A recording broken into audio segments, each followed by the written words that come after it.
Now, let us discuss about the continuity of the functions with some more examples.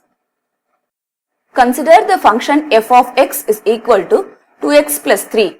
Let us check the continuity of this function at x is equals to 1. We note that the function is defined at the given point x is equals to 1 and its value is 5.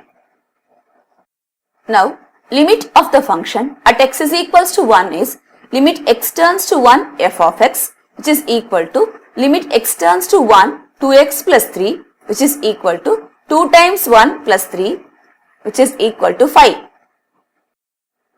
So, we observe that the function is defined at x is equals to 1 and the value of the function is equals the limit of the function at x is equals to 1.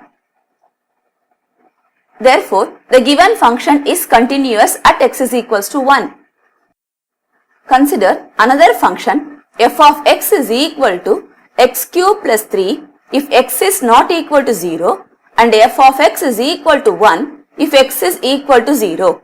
Let us discuss this function continuity at x is equal to 0.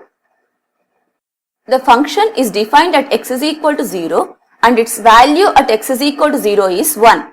When x is not equal to 0, the function is given by a polynomial, that is, limit x turns to 0 f of x is equal to limit x turns to 0 x cube plus 3 and that value is equal to 3.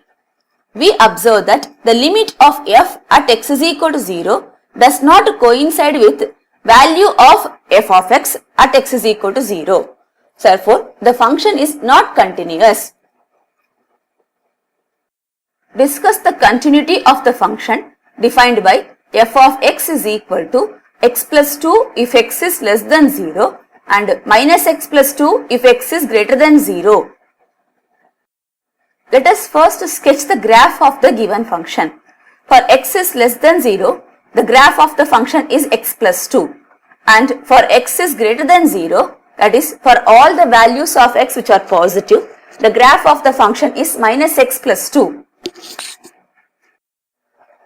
We note that the graph of the function cannot be drawn without lifting the pen from the plane of paper. Therefore, the function is not continuous at x is equal to 0. But the function is not defined at x is equal to 0. That is, the function is continuous for all the defined values of x.